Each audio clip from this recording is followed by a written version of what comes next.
విద్యార్థి శృతి సూసైడ్ కేసులో big twist నెలకొంది. ప్రేమ వ్యవహారమే కారణమని తేల్చారు పోలీసులు. డ్రైవింగ్ స్కూల్లో శృతికి జీవన్ పాల్ తో పరిచయం ఏర్పడింది. శృతి జీవన్ పాల్ మధ్య కొంతకాలంగా ప్రేమాయణం కూడా సాగింది. అయితే గణేష్ వేడుకలకు మరో జంటతో కలిసి హైదరాబాద్ వచ్చింది Shruti Jeevan Paul. Gachibowli red stone OYO హోటల్లో 2 రూములు తీసుకున్నారు ఈ 2 జంటలు. మద్యం తాగిన సమయంలో ఇరువురి మధ్య పెళ్లి చర్చ కూడా వచ్చింది. జీవన్ పెళ్లికి నిరాకరించడంతో ఇరువురి మధ్య ఘర్షణ చోటు చేసుకుంది. ఈ ఘర్షణలోనే జీవన్ పక్క రూమ్లోని మిత్రుడి దగ్గరికి వెళ్ళిపోవడంతో గదిలో ఉరివేసుకొని చనిపోయింది శృతి. శృతి రూమ్లో బీర్ బాటిళ్లు, సిగరెట్లు, రక్తం మరకలు కూడా ఉన్నాయి. అనుమానాస్పద మృతిగా కేసు నమోదు చేసుకున్న విచారించారు పోలీసులు. ఇక తాజాగా అత్యాచారం చేసి చంపి ఉంటారంటూ కూడా ఆత్మహత్యగా చిత్రీకరించారని కూడా యువతి తల్లిదండ్రులు ఆరోపించారు.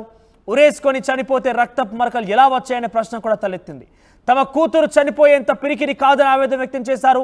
స్నేహితులు, హోటల్ సిబ్బందిపై తల్లిదండ్రులు అనుమానం వ్యక్తం చేశారు. చివరికి యువతిది ఆత్మహత్య అని తేల్చారు పోలీసులు.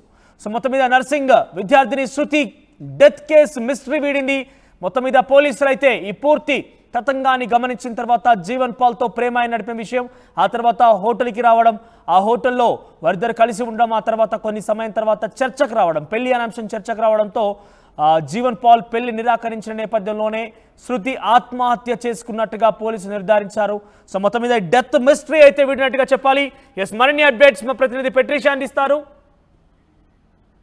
ఎస్, బిఫోర్ దాట్ ఒకసారి శృతికి సంబంధించిన విషయం చూస్తే కనుక శృతి డ్రైవింగ్ స్కూల్లో జీవన్ పాల్తో పరిచయం ఏర్పాటైంది. అయితే జీవన్ పాల్తో పరిచయం కాస్త ప్రేమగా మారింది.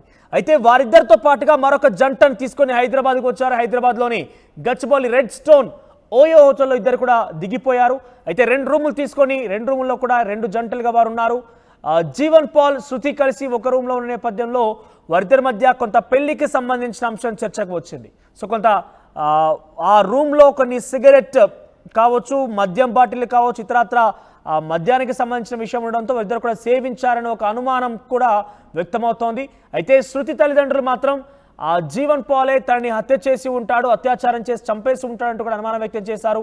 కానీ పోలీసులు అనుమానంతో ఈ యొక్క పూర్తి స్థాయిలో కేసును విచారించిన తర్వాత తాజాగా శృతి ఆత్మహత్య చేసుకుంది. ఆత్మహత్య గల కారణం ప్రేమను నిరాకరించి పెళ్లి చేసుకోవడానికి జీవన్ పాల్ నిరాకరించడంతోనే శృతి ఆత్మహత్య చేసుకున్నట్టుగా పోలీసులు తేల్చేశారు. ఎస్, మరిన్ని అప్డేట్స్ పెట్రిషియా అందిస్తే. పెట్రిషియా, సో కొంత ప్రేమాయణం కాస్త పెళ్లి వరకు చర్చకు రావడంతో పెళ్లి నిరాకరించిన నేపథ్యంలో శృతి ఆత్మహత్య చేసుకున్నట్టుగా పోలీసులు నిర్ధారించారు. కానీ ఆ రక్తపు మరకల విషయంలో కూడా ఇంకా అనుమానం వ్యక్తమవుతోంది. సో ఇంతకీ రక్తపు మరకల విషయాన్ని ఏ రకంగా పోలీసులు నిర్ధారించారు? ఎస్, ఇప్పుడే ఏదైతే శృతి ఉందో, శృతి ఓయో రెడ్ స్టోన్కి సంబంధించిన ఓయో గదిలో నర్సు శృతి ప్రేమ ఏదైతే ఉందో లవ్ స్టోరీ బట్టే తను ఫ్యాన్కి ఉరి వేసుకొని చనిపోవడం అయితే జరిగింది. ప్రస్తుతం అది సంచలనంగా మారింది. శృతికి మహబూబాబాద్కి సంబంధించిన జీవన్ పాల్ అనే వ్యక్తితో లవ్ స్టోరీ ఉంది, ప్రేమగా మారింది, పరిచయం కాస్త అని తెలుస్తుంది. జీవన్ పాల్తో సమానంగా ఇంకిద్దరు జంటలు రావడం అయితే జరిగింది. మొత్తం 2 రూమ్లు తీసుకున్నారు. బీర్లు తాగి, అంటే మద్యం సేవించి ఇరువురి మధ్య ఘర్షణ చోటు చేసుకుంది, చర్చించడం అయితే జరిగింది. ఒకవైపు కూడా జీవన్ పెళ్లికి నిరాకరించడం అయితే జరిగింది. వెంటనే వాళ్ళిద్దరి మధ్య కూడా వివాదం చోటు చేసుకుందని తెలుస్తుంది. వెంటనే జీవన్ నెక్స్ట్ రూమ్కి వెళ్ళడం జరిగింది. ఆ సమయంలో తను తీవ్రమైన మనస్తాపంకి గురయ్యి శృతి చనిపోవడం అయితే జరిగింది.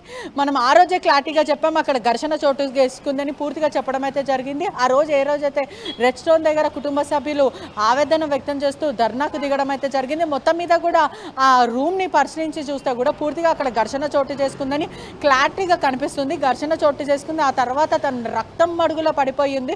ఒకవైపు పోలీసులను అడుగుతున్నప్పటికీ కూడా తనకి యాక్సిడెంట్ జరిగింది అంటూ మాటని దాటివేసే ప్రయత్నం అయితే చేశారు. ఒకవైపు చూసుకుంటే కూడా చాలా క్లియర్గా చెప్పాలంటే కూడా రక్తం మడుగులు, అంటే ఒక పూర్తిగా బ్లడ్ స్టాగ్నేట్ అనేది చాలా క్లియర్గా అయితే కనిపించిందని కూడా పూర్తిగా తెలుస్తుంది. అదంతా కూడా పోలీసులను అడుగుతున్నప్పటికీ కూడా తనకు ఒక యాక్సిడెంట్ చోటు చేసుకుంది, ఆ దెబ్బ తగిలింది, అదంతా కూడా రక్తం కనిపిస్తుంది, అదంతా కూడా యాక్సిడెంట్కి సంబంధించిందని క్లియర్గా చెప్పడం అయితే జరిగింది. కానీ మొత్తం మీద కూడా ఒక చిన్న గాయం అయితే, ఒక స్క్రాచ్ పడితేనే మనం తట్టుకోలేమో, దానికి టేప్ పెట్టడమో ఫస్ట్ ఎయిడ్ చేస్తాం. కానీ అంత పెద్ద గాయమయ్యి అంత రక్తం పడుతుంటే కూడా మరి ఎందుకని అక్కడికి సంబంధించిన వాళ్ళు, ఒక మహిళ మరి 2 యువకులు ఉన్నారు, ఎందుకని తన హాస్పిటల్ తీసుకెళ్లేదు అనేది పెద్ద చర్చగా మారింది. ఆ రోజు కూడా ఆర్టీవీ ఎక్స్క్లూజివ్గా ఈ కేసుని ఛేదించి, అంటే ఇన్వెస్టిగేషన్ చేసే ప్రయత్నం, అంటే పూర్తిగా అనలైజ్ చేసే ప్రయత్నం చేసినప్పటికీ కూడా రైట్, థ్యాంక్ యూ పెట్రిషా. సో మొత్తం మీద శృతి ఆత్మహత్య గల కారణాన్ని కేవలం ప్రేమకు సంబంధించి పెళ్లి నిరాకరించిన కారణంగా తెలుస్తోంది. సో మొత్తం మీద